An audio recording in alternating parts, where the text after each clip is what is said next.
Hi, my name is Kjesbos, And I'm Carol. and we've been asked to talk about our trip, our journey to the cross in 2015 when we went to Israel. When I retired in 2008, we planned on traveling, but we weren't really talking about Israel at that time. However, in 2015, this is our family that went with us to Israel, two daughters and a son. Our daughter Molly married a young man who has a dual citizenship in both America and in Israel. His name is Omry. And so we had his family and friends had a reception for them in Haifa in northern Israel. So they asked us to come, and of course we jumped on that. We landed in Tel Aviv, spent a couple of days there. Our most memorably was spent a half a day in Jaffa, just outside of Tel Aviv, right on the coast. It was an ancient port city for Israel, and it was old, lots of old stuff there, and we shopped in the market. One thing that's memorable is my chance to see a former student there, Emily Bischoff, and the Bischoffs are active members of Zion. I knew she was studying there doing graduate work, and we got a chance to get together one night in a restaurant, and we both wore our Minnesota gear, our shirts, and we watched the Vikings get beat by the Packers in real time. So the time in Israel was, I think, if I remember right, midnight. But it was really fun, very memorable. Then the next day, we went in a charter bus with a guided, our own guide, a gift from Molly and Omry that we had for 4 days, and we headed off to the east, heading towards Masada and Jerusalem and Bethlehem.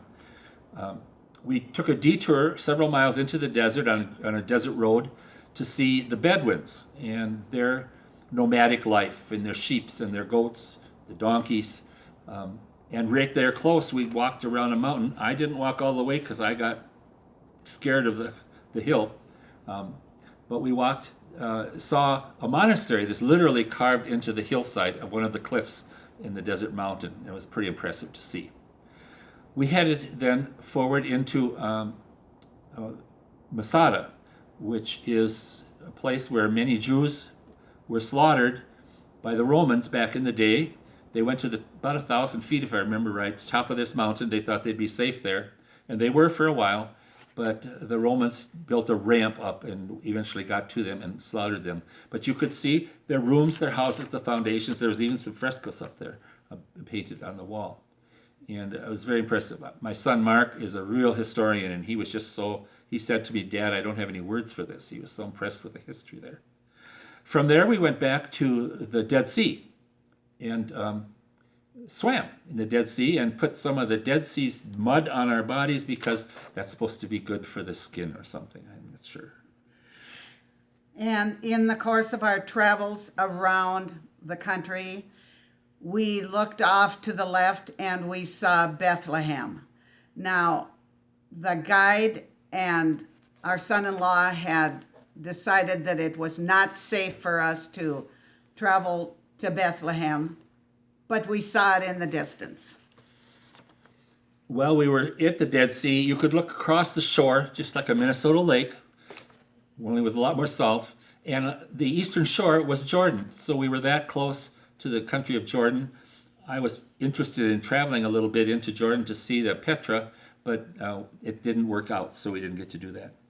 Then that night we landed in Jerusalem, and that's when it really hit home of what was happening, of what we were doing. We stayed in a modern hotel in the suburbs, but still there was a lot of concern about safety, and our son-in-law was always conscious of that. The next day, we headed into Old Jerusalem in the center of the city, and we went through the Jaffa Gate. Here's a picture of a musician, a harpist, at the gate who was playing music. We listened to her for a while and donated. Both of us being musicians, we donated to her cause. But that was our welcome to Jerusalem. We then walked quite a long ways. The Old Jerusalem is cut into kind of sectors. There's a Muslim sector, and there's a Jewish sector, and there's a Christian sector. And we kind of stayed to the Christian sector, especially for safety, but kind of wandered around. And we ran into signs signs on the wall that showed where Jesus carried his cross, the Via Dolorosa, so to speak. And this was a sign, and there were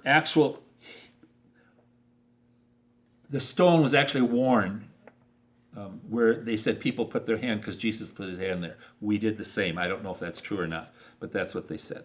And so that was one of the things we followed, the Via Dolorosa. We purchased some things at the market there. And then we ended up at the Western Wall. And the Western Wall is kind of the base of the old Jewish temple built years ago, thousands of years ago. Also there, the Church of the Holy Sepulchre, which we're going to tell you about. But also there was a Muslim mosque there, and they all share the Church of the Holy Sepulchre. We prayed at this wall. You write your prayers on a piece of paper, and you put it into the wall. And we prayed for our family, and we prayed for peace in the world. It was very moving. There were a lot of people standing around. There were a lot of Orthodox Jews doing their daily prayers there. It was quite chilling to be there. Going into the Church of the Holy Sepulchre, there was a service going on. All these different churches share it, so there's services going on a lot of the time. And we kind of walking quietly with our guide, whispering, up on different levels, looking over the church. There was a place where you could reach in and touch a stone that was supposed to be part of the tomb, I guess. And then we had a chilling experience. Carol will tell you about. I came out, I was walking down an aisle, and I looked up at the wall ahead of me, and there was this mural on the wall. It was huge. It was a huge mosaic, And is what it was. I was alone at the time. Everyone else had gone on ahead a little bit, and I just couldn't believe it. And there was the rock that Jesus lay on.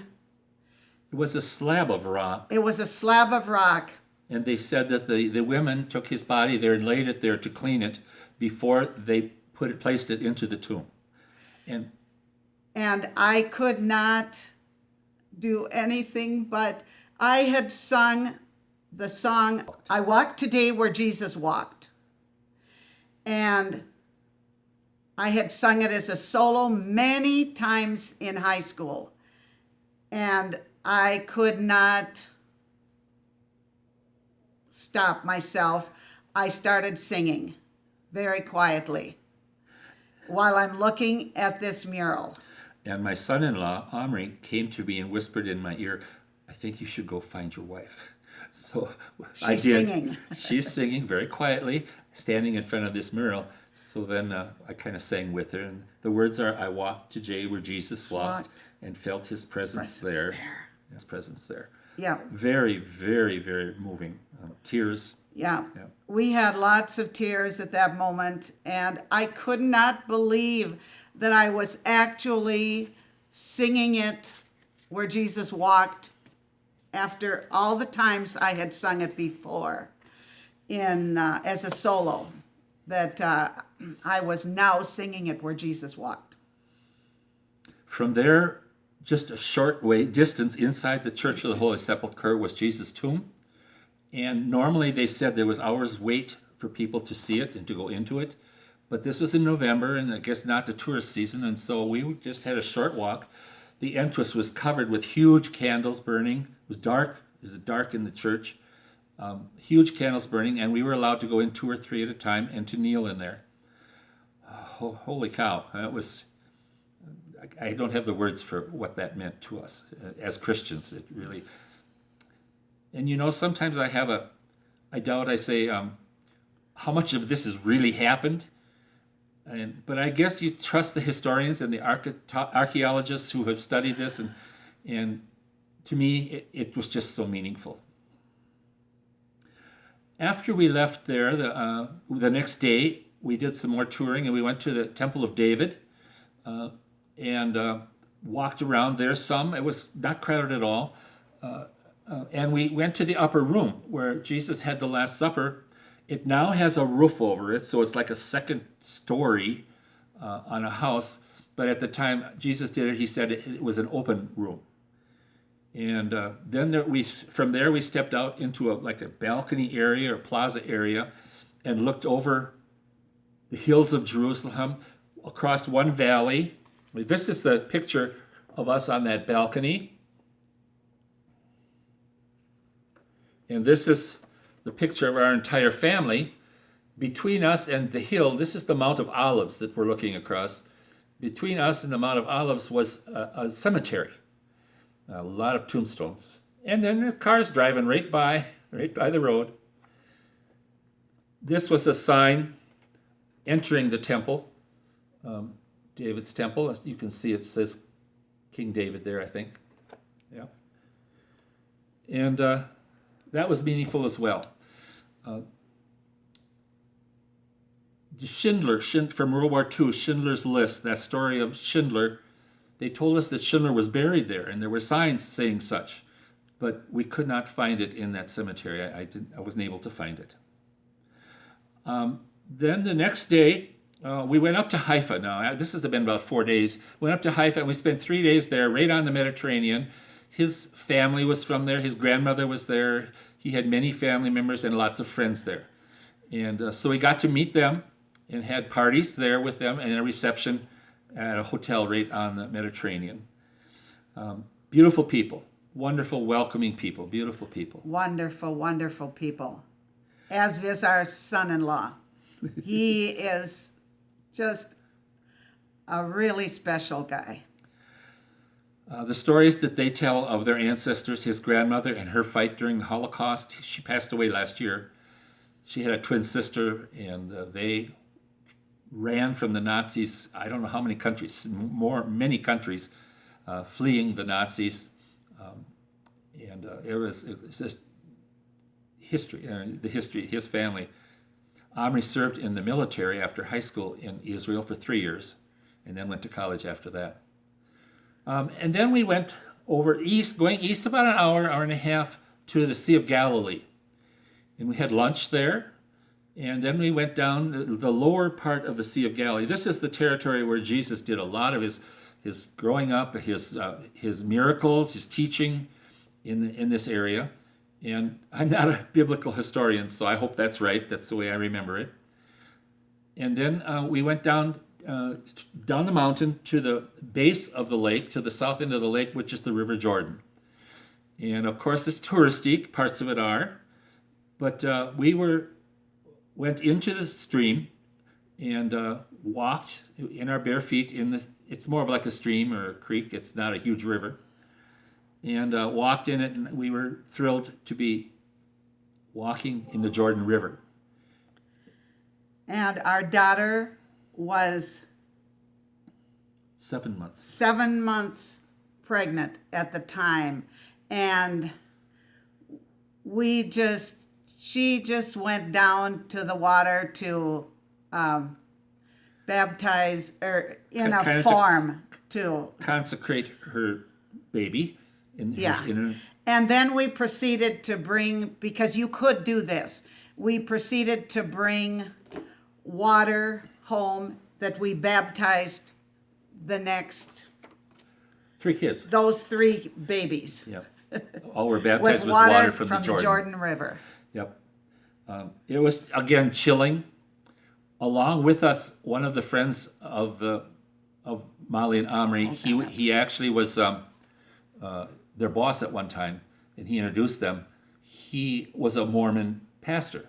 So he baptized, and not us, but he put the water on Melanie's tummy, and he baptized one of the members that was in our group in the water. This is a sign that we saw there, as was this. And this sign is a Bible verse from Mark 1, 9 through 11. And it was in many languages. Of course, we took the English one, but it talks about Jesus' baptism in the River Jordan.